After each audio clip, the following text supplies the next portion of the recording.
एक कथा आपने सुनी होगी, नरसिंह जी, नरसिंह भगत। 3 महात्मा हुए, एकनाथ जी, तुकाराम जी, नरसिंह जी। एकनाथ जी, ये तीनों गृहस्थ संत हुए।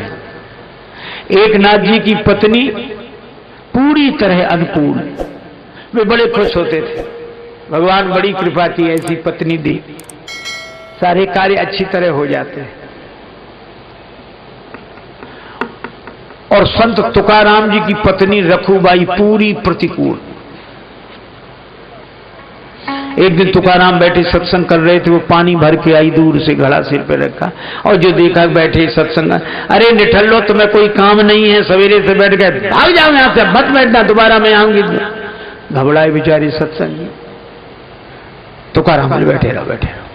दोबारा फिर आई, वो देखा बैठे तो पानी से भरा घड़ा ही पटका नरसिंह जी के ऊपर, भड़ाक से फूट गया, भीग गए और सब। नरसिंह जी हंसकर बोले, हमने सुना था जो गरजते हैं वो बरसते नहीं, पर हमारी पत्नी गरजती भी है, बरसती भी है, पहले गरज गई, अब आके बरस गई। खेत में बहुत से गन्ने हुए, बाजार बेचने गए तुकाराम जी, रास्ते में बाल गोपाल मिल गए, जय हो गोपाल जी, लो गन्ना खाओ, लो, सारे गन्ने बांटा, एक बचा। पत्नी ने समझा बिक गए, एक ही बचा, बिक गए, बिके नहीं, रास्ते में गोपाल जी मिल गए थे, सबको दे दिया, ये एक बचा। इस पत्नी ने वही गन्ना उठा के पीठ में मारा, 2 टुकड़े हो गए। तो तुकाराम बोले बड़ी समझदार हो, गन्ना एक, हम तुम 2 टुकड़े हो गए, एक तुम चूस लो, एक हम चूस लेंगे। अब ये तुकाराम भी कहते भगवान की बड़ी कृपा है, ऐसी प्रतिकूल पत्नी दी है कि भगवान में मन आसानी से लग जाता है, नहीं तो इसी में लगा। और नरसिंह जी की पत्नी कीर्तन करने गए, स्वर्ग से हार गए। बोले ये भी अच्छा रहा, अनुकूल न प्रतिकूल, भगवान आपकी बड़ी कृपा है। भक्त तो हर क्षण में भगवान की कृपा देखता है। नरसिंह जी को घर वालों ने पहले ही निकाल दिया था, गांव से बाहर रहते थे। एक टीला था, वहीं अपनी झोपड़ी बना ली, एक ही काम, श्री कृष्ण गोविंद हरे मुरारे, हे नाथ नारायण वासुदेवा, राधा कृष्ण यही। अब ऐसे के पास रहे कौन? तो 16 सूरदास। आंख वाला कौन रहे? सूरदास। वे कीर्तन करें तो राधा कृष्ण करें, जैसे तैसे गुजर बसर चलती, कोई बात नहीं। बेटी के यहां था कोई कार्य, निमंत्रण आया,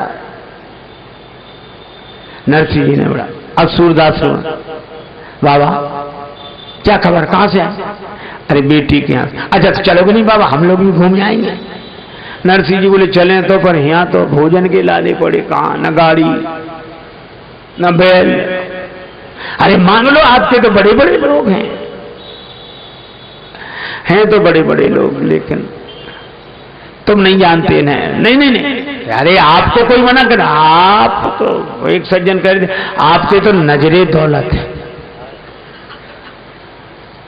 इतने बड़े बड़े लोग आपके, और आप कैसी बात करते हो ना? नहीं ऐसी बात नहीं। एक सज्जन बोले आपके नजरे दौलत है, तो एक सज्जन थे वो कह बोले ठीक कह रहे हो, नजर में तो दौलत बहुत है, जेब में नहीं है नजर। अरे नहीं आप मांग के तो देखो। गए भैया हमें, अरे भैया आप पधारे, आओ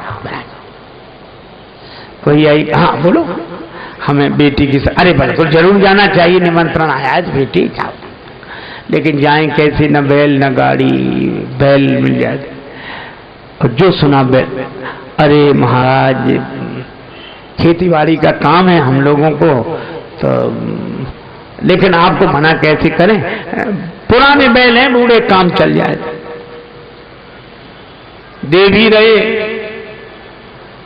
और मना भी नहीं कर रहे। और वे बूढ़े पुराने बैल ऐसे कि बैठ जाएं तो खड़े नहीं हो सकते, खड़े हो जाएं तो बैठ नहीं सकते, बिल्कुल जर्जर मरणासन। भक्तों ने सोचा कि कुछ दिन बाद तो भगवान के यहाँ जाने ही वाले हैं, उसके पहले भक्त ही के यहाँ चले जाएं, अच्छा है ले जाइए ये महाराज। और तो और नरसिंह जी बड़े पड़े थे, दिया तो कम से कम इसी तरह टूटी फटी पुरानी गाड़ी मिली, जोत दी नरसिंह जी ने। भगवान जाने कैसे बने होंगे 16 साधु और 17वीं नरसिंह। उन 16 के तो आंख थी नहीं, नरसिंह जी ने और आंख बंद कर ली। अब गाड़ी चली। श्री कृष्ण गोविंद हरे मुरारे, हे नाथ नारायण वासुदेव। श्री कृष्ण गोविंद हरे मुरारे, हे नाथ नारायण वासुदेवा।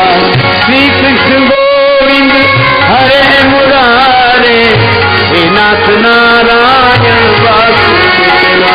श्री कृष्ण गोविंद हरे मुरारे, हे नाथ नारायण वासुदेवा। श्री कृष्ण गोविंद हरे मुरारे, हे नाथ नारायण वासुदेवा। जय श्री कृष्ण गोविंद हरे मुरारे, हे नाथ नारायण वासुदेवा। श्री कृष्ण। और जब ऐसे निमग्न हुए कीर्तन में, भगवान से नहीं रहा गया, आवाज लगाई पीछे से, कबीरा मन निर्मल भया जैसे गंगा नीर, पाछे पाछे हरि फिरे कहत कबीर कबीर। भगवान, अरे भैया गाड़ी वाले, अब सूरदास चौक, बाबा देख कोई बुला रहा है। नरसिंह जी ने आंख खोली। भगवान एक युवक के रूप में खड़े कह रहे, तेरे वो गाड़ी वाले हमें बिठा ले, एक बार गाड़ी थाम, भगत में हार गया। गाड़ी वाले हमें बिठा ले, एक बार गाड़ी थाम, भगत में हार गया। गाड़ी वाले हमें बिठा ले, एक बार गाड़ी थाम, भगत में हार गया। गाड़ी वाले हमें बिठा ले, एक बार गाड़ी थाम, भगत में हार गया। नरसिंह भगत यूं कहने लागे, गाड़ी मेरी पुरानी। नरसिंह भगत यूं कहने लागे, गाड़ी मेरी पुरानी। अरे भैया आ जाओ आ जाओ, कमी तो पहले से ही नहीं है, तुम ही आओ बैठ जाओ।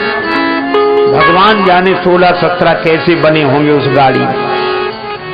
शायद इसलिए बने कि सब सूरदास से दिखते ही नहीं था कौन बैठा।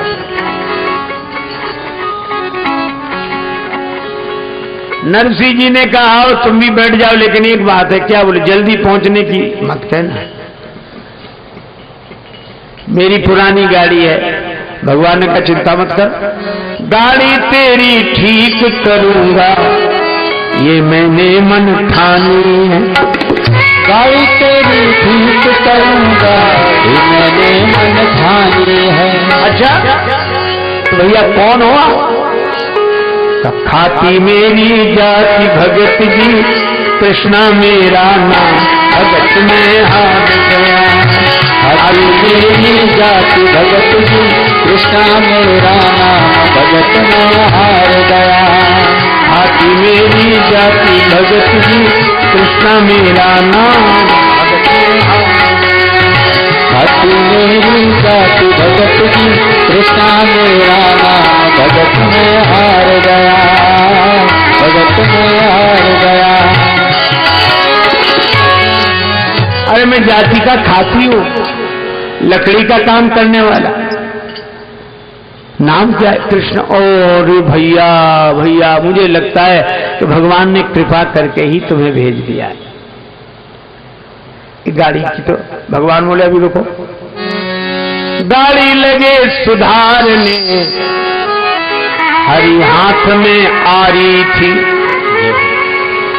और नरसिंह भगत की टूटी गाड़ी प्रभु ने तुरंत सुधारी थी। नरसिंह भगत की टूटी गाड़ी प्रभु ने तुरंत सुधारी थी। गाड़ी सुधर गई। अब नरसिंह जी सिर झुकाए बैठे। भगवान ने कहा क्या हुआ भगत जी, क्या हुआ? ये सिर काहे को झुक गया? सिर। नरसिंह जी बोले कुछ नहीं। नहीं तो भी कुछ तो बताओ। अब बताएं क्या? पैसा तो है नहीं मेरे पास जो सुधराई दे। नरसी कहे भाई भजन सुना दूं, पल्ले न मेरे दाम भगत में हार गया। नरसी कहे भाई भजन सुना दूं, पल्ले न मेरे दाम भगत में हार गया, भगत में हार गया। नरसी कहे भाई भजन सुना दूं, पल्ले न मेरे दाम भगत में हार गया। कहे भाई भजन सुना दूं, पल्ले न मेरे नरसी कहे भाई भजन सुना दूं, पल्ले न मेरे